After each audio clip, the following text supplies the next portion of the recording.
नमस्कार, ज्ञानेश्वरीज रेसिपीमध्ये सर्वांचं खूप खूप मनापासून स्वागत आहे। एखादा टाकाऊ पेन तुमच्याकडे असेल, कागद असतील तर त्याचा टाकाऊपासून टिकाऊ वस्तू किंवा पुनर्वापर कसा करायचा हे आपल्याला माहीत असलं की मग आपल्याला बघा इथे आजच्या व्हिडिओत मी तुम्हाला सांगितलंय की कपाटाची आपल्याला गरजच पडणार नाही जर तुमच्याकडे टाकाऊ पेन असतील तर, कारण टाकाऊ पेनामध्ये सुद्धा भरपूर कपडे आपल्याला ठेवता येतात। कशा पद्धतीने ते बघूया। म्हणजेच कपाटामध्ये तुम्हाला कपडे ठेवायला जागा नसेल तर एक छान ऑप्शन मिळेल, किंवा तुम्ही भाड्याने राहत असाल, तुमच्याकडे कपाट नसेल तर तात्पुरता एक ऑप्शन म्हणून तुम्हाला हा उपयोग करता येईल।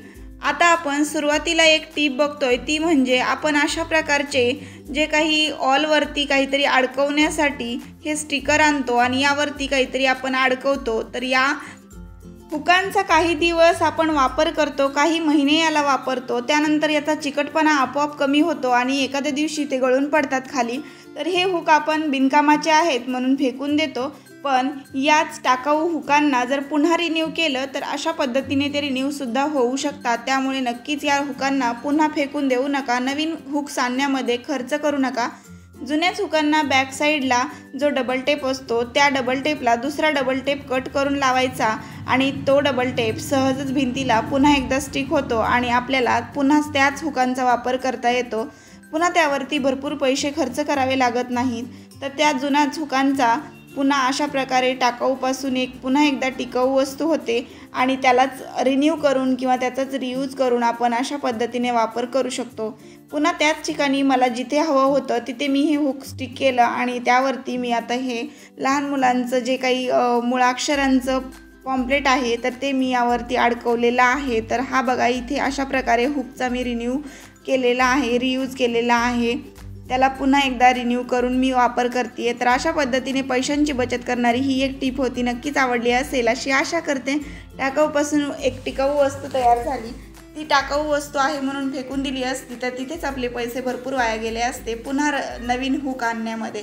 आता आपण काय केलं, इथे एक कागद घेतलेला आहे, तर हा जाडसर कागद घ्यायचा आहे आणि यावरती सुद्धा डबल टेपचा कसा उपयोग मी तुम्हाला करून दाखवणार आहे ते दाखवते। आणि बरेचदा मुळाक्षर किंवा लहान मुलांचे वाईल्ड ॲनिमल्स किंवा आपण जे मुलांना पाठांतरासाठी लागणारे चार्ट असतात ते विकत आणतो आणि लहान मुलांना बेसिक गोष्टी शिकवण्यासाठी चार्टचा आधार घ्यावा लागतो। तर बरेचदा या चार्टवरती सुद्धा खूप खर्च होतो आणि ते आपल्याला टाळायचं असेल तर अशा प्रकारचे जाडसर कागद प्लेन असे मिळतात खूप कमी प्राईजमध्ये, 5 ते 10 रुपयामध्ये भरपूर मोठमोठ्या आकारामध्ये हे कागद आपल्याला मिळतात। तर या जाडसर कागदांवरती आपण स्वतः जर काही आपल्याला लिहायचं असेल लहान मुलांना शिकवण्यासाठी तर ते आपण यावरती राईट करू शकतो आणि ते आपल्याला हवं त्या ऑलवरती आपण स्टिक करू शकतो। त्यासाठी डबल टेपचा वापर देखील करू शकतो। अगदी असं काही नाही की याला हँग करायलाच हवं, अगदी भिंतीला सुद्धा डबल टेप छान असा स्टिक होतो। त्यामुळे या प्रकारच्या कागदावरती आपण जर घरच्या घरी animals, fruits, flowers, body part आपल्याला जे हवं ते आपण यावरती लिहून त्याचा चार्ट बनवू शकतो आणि तो चार्ट अगदी कमीत कमी किमतीमध्ये तयार झाला। आणि बघा इथे हा चार्ट मी भिंतीवरती डबल टेपच्या साहाय्याने असा स्टिक करून घेते, यावरती भरपूर पैसे खर्च करावे लागले नाही, त्यामुळे टाकाऊपासून ही एक टिकाऊ वस्तू झाली। खरं तर हा पेपर मी स्पेशल यासाठी विकत आणलेलाच नव्हता, काहीतरी प्रोजेक्ट मुलांना बनवायचा होता त्यावेळी मुलांनी आणलेला हा पेपर होता।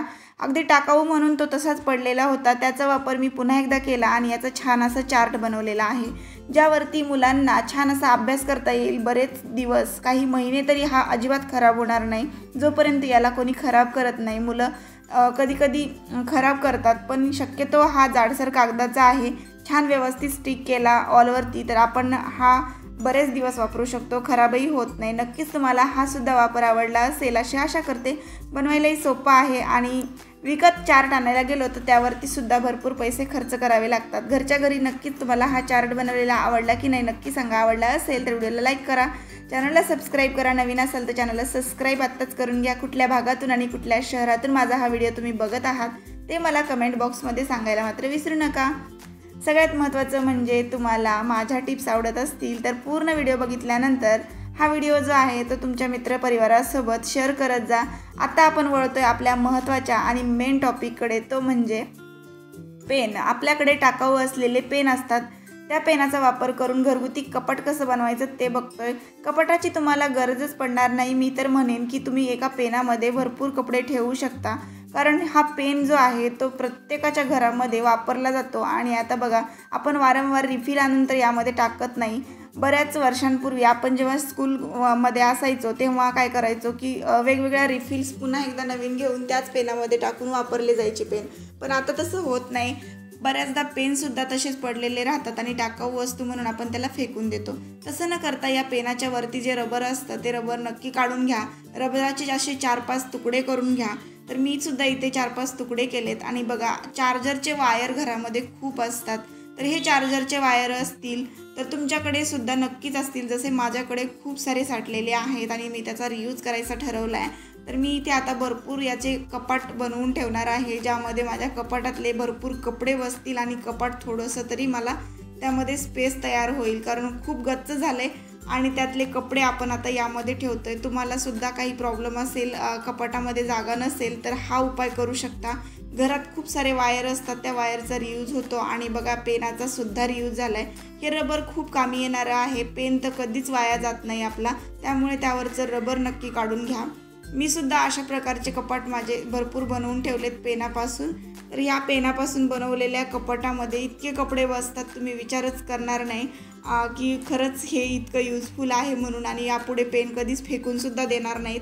आणि चार्जरचे वायर तर तुम्ही नक्कीच जपून ठेवाल। जेव्हा चार्जर खराब होतं तेव्हा वायरसुद्धा बिनकामाचं आहे म्हणून आपण त्याला फेकून देतो, पण तसं न करता आपण याचा वापर जर कपाट बनवण्यासाठी केला तर खरंच खूप तुम्हालासुद्धा हा उपाय नक्की आवडेल कपडे ठेवण्याचा।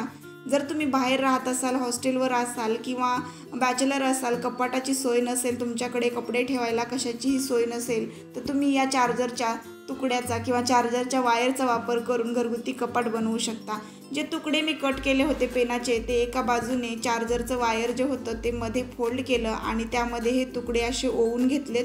बघा, सगळे तुकडे एकदाच ओवून घ्यायचे आणि एक तुकडा सगळ्यात खालच्या बाजूला सोडून द्यायचा। आणि हे पेनाचं जे काही रबर आहे ना, तर एवढं स्ट्रॉंग असतं, अजिबात तुटत नाही ते। आणि यामध्ये आपण वायर दुहेरी असलं तरीसुद्धा सहज घालू शकतो। एक तुकडा खालच्या बाजूला, त्यानंतर परत एखादा ड्रेस तुम्ही ठेवू शकता। मी हे हँगर जे आहे ना, ते माझ्या मुलांच्या स्कूलच्या ड्रेसेससाठी केलं आहे। यामध्ये दोन्ही मुलांचे स्कूलचे ड्रेसेस आरामात बसतात। सकाळच्या वेळी घाई गडबडीच्या वेळी ड्रेस शोधून देण्यात वेळ जात नाही आणि कितीही कबर्डमध्ये व्यवस्थित ऑर्गनाईज कपडे असतील तरी मुलं आपल्यालाच मागतात, त्यावेळी मग हे काढून देणंसुद्धा खूप जास्त आपल्याला वेळखाऊ काम होतं। ज्यावेळी आपल्याला वेळच नसतो त्यावेळी वेळ घालवायला कुठला वेळ, नाही का? त्यामुळे नक्कीच अशा प्रकारचं हे ऑर्गनायझर उपयोगी ठरेल असं मला वाटलं म्हणून मी बनवले। तुम्हाला आवडलं असेल तर नक्की तुम्ही सुद्धा बनवून बघा। त्यानंतर वरती जो मी काही रबरचा तुकडा वर सारत घेऊन गेले, तर माझ्याकडे अजून रबरचे तुकडे वरती शिल्लक आहेत। 3 ड्रेस मी एका ऑर्गनायझरमध्ये ठेवू शकले, चार्जर छोटं होतं म्हणून। पण जर मोठं चार्जर असेल आणि मोठं वायर असेल तर नक्की जास्त कपडे यामध्ये बसतात। आवडलं असेल तुम्हाला तर नक्की करून बघा। कुठलेही कपडे, कोणत्याही प्रकारचे कपडे, छोटे मोठे, आणि तुम्ही यामध्ये रेग्युलर वापरातले सुद्धा कपडे, डेली यूजसाठी लागणारे कपडे कसेही ठेवू शकता। खूप सुंदर असं हे ऑर्गनायझर दिसायलाही दिसतं, वापरायला खूप यूजफुल आहे। एका हाताने तुम्ही सहज याला काढून घेऊ शकता, पुन्हा परत ठेवू शकता। ज्या ठिकाणी तुमच्या घरामध्ये कपड्याचं हँगर अडकवण्यासारखी जागा असेल तिथे तुम्ही याला अडकवून ठेवू शकता आणि त्यानंतर तुम्ही याचा वापर छान अशा यूजफुल पद्धतीने करू शकता, किंवा कपाटामध्ये तुमच्या कबर्डमध्ये सुद्धा अडकवायला जागा असेल अडकवू शकता।